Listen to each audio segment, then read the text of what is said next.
Hello, friends. I'm happy to be here today with you talking about how to heal chronic fatigue syndrome. So, a lot of people experience chronic fatigue syndrome, and allopathic medicine doesn't really have a reason. They never actually ask, how did this happen? They're just always trying to put a band-aid on it, and there's not really a band-aid that they've found. And so people are left struggling. Here's the thing about chronic fatigue. We really need to ask ourselves, how are we not inspired about life? That, and how am I burdening my body with my choices? And I say that gently, of course, because we don't know we're burdening our body with our choices. And we don't know, a lot of people don't know that the personal care products that they're using, for instance, have over 80,000 different chemicals that have never been tested or really approved at all by the FDA specifically. So there are ridiculous chemicals that if you saw them being manufactured and put into the product, you would never put it on your body or in your mouth. I mean, everything you put on your skin absorbs into your bloodstream. So really, we shouldn't be putting anything on our body, and certainly not in our mouth, that we wouldn't ingest. My daughter, I took her to the dentist a couple weeks ago, and they wanted to shellac her teeth with a tooth enamel and sold it to me as, well, it helps prevent cavities 70% of the time. I said, I need a copy of the ingredients of this shellac that you intend to paint her teeth with. And of course, we didn't do it, of course, because I read the ingredients of what is in that product. And first of all, it says, this needs to be applied. The dental hygienist that applies this needs to wear gloves and not let it touch her skin. It needs to be applied to the teeth and not touch the gums. And it was like very, this toxic thing. And I'm like, why would I ever paint my child's teeth with this in the notion that it would prevent cavities 70% of the time? Well, I know what to prevent cavities with. Make sure they have the proper nutrients. You can literally chew on greens repeatedly like a horse, and it gives your teeth the minerals that they need to rebuild the dentin right there. That's another thing. Like, dentists don't tell you that you can actually heal cavities. You can actually rebuild the dentin. Another story. But the point is like, why would anyone shellac their teeth with something that you're not even supposed to touch? Because if you eat, you're eventually that stuff's going to get into your bloodstream. It's in your mouth. I mean, what? The things that are happening, and see, the thing is we orient ourselves as everything is safe. If it's on the shelf, if the doctor's practicing it, it's safe. And the thing is it's not. And we need to reorient ourselves as we need to look at the ingredients for absolutely everything that we put on our skin and in our mouths. For instance, you can brush your teeth with baking soda. And if you really need like a minty, fresh, scent, put a little peppermint essential oil in it, or eucalyptus essential oil, or cinnamon essential oil, and brush your teeth with that, and not whatever this chemical. I mean, these toothpaste, especially for kids, these colors, I'm just like, oh my God, you're going to put that bright neon color in your mouth? What is that color? What is the chemical of that? So people are putting so many chemicals into their system, and it's burdening their system, and it's creating things like chronic fatigue syndrome. It's just this generic term that's used when people are feeling these symptoms and don't know why. It's toxin load in the body. It can be a heavy metal load in the body.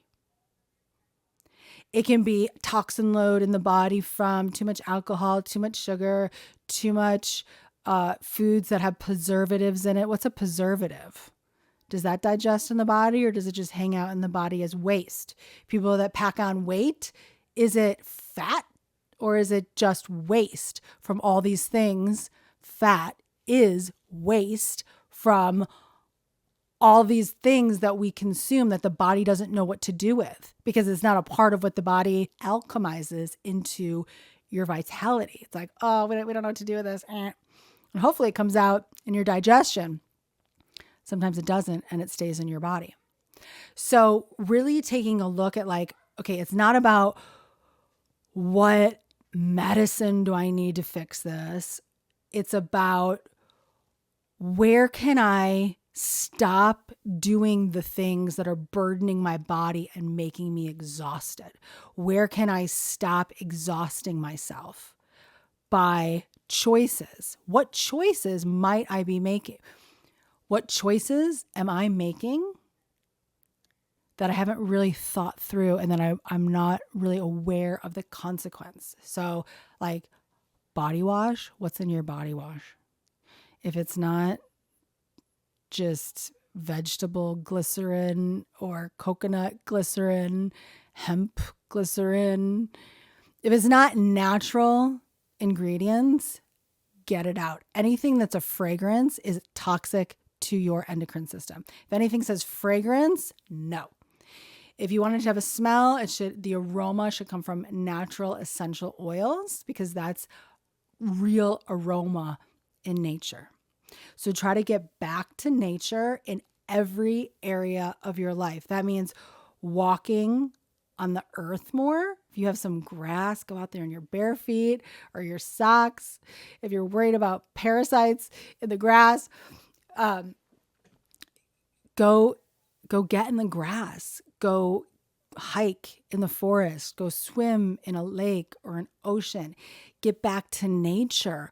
Chronic fatigue syndrome indicates that you've been pushing, that you've been striving, that you've been putting out more input than you've allowed yourself to receive. And so then people just stop and they can't do anything. And it's like, then that's really scary when you feel like you have no motivation. But that's what I'm here to help you with. Nature provides so much healing energy. The sun, the wind, the sky, just looking at the sky, gazing far away. When we use our eyes and we gaze far away, we get the natural light. The sunlight in our eyeballs regulates our hormones. Try to get like at least 10 or 15 minutes of daylight in your eyes without sunglasses on every single day. Of course, don't look at the sun, right? This is just ambient daylight. We need it in our eyes and we need it on our skin. Stop covering yourself with sunscreen. Stop. Unless you're like going to Hawaii, you're on the beach all day and you're really trying to prevent a sunburn, then find a really natural one. But honestly, the best natural sunscreen is eating a lot of greens on a regular basis because greens know what to do with the sun. The greens are in the sun all day long. Look at the green leaves on the trees. In the sun all day long, they don't burn. So the more greens we get in our body, maybe it's the chlorophyll, I don't know what it is from the greens, but the more greens that we eat, the more we will not burn in the sun. I live in Los Angeles. I never wear sunscreen, even for beach days, I don't put sunscreen on my kids. I don't wear it. Now, when we do go on an islandy holiday and we are truly out in the sun we go to the beach here, we're out in the sun 2-3 hours, that's fine. But if we are planning on having like an all day sun adventure, then I will find a natural one and use it. That's very minimally. That's not using it every single day, So we really got to think the idea that sunscreen is helping, is absurd. It's chemicals that are absorbing into our skin. You don't want it. You want the sun. The sun actually helps your body metabolize all the nutrients that you're eating. If you eat a bunch of good stuff and then don't have any sun exposure, you're not going to get as much nutrients from the sun. You're not going to get as much nutrients from that food as if you went in the sun, because the vitamin D from the sun helps alchemize and assimilate. Oh my God, I couldn't think of that word. Because the vitamin D from the sun helps alchemize and assimilate the nutrition that you're eating. So the sun, and of course, the sun is a power source for us. Of course, right? So chronic fatigue syndrome, get some sun, go outside. Make sure you're not creating a toxic burden. Really look at all the ingredients of every single thing that you're using. And it's also like, if you don't overwhelm yourself with ingredients, like you can feel, like you can pick something up and look at it and feel intuitively, is this for me or not?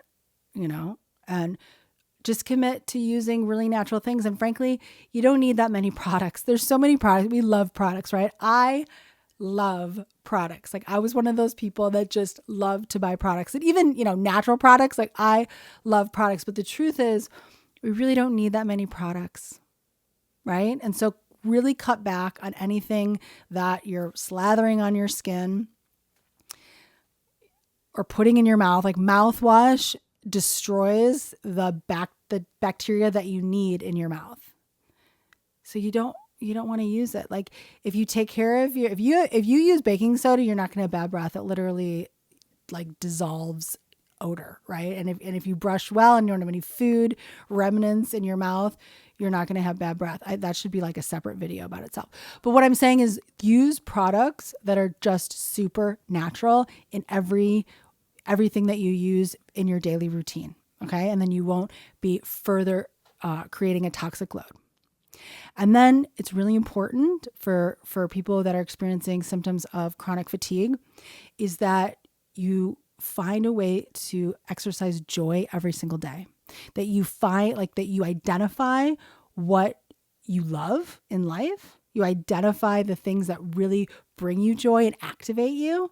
And you make sure you do those every single day, because the more you're allowing yourself to have joy, the more energy you'll create in your body. And you might be like, how is that going to fix this diagnosis? But everything is energy. And everything is a match. Everything in your outside world is a match to who you're being.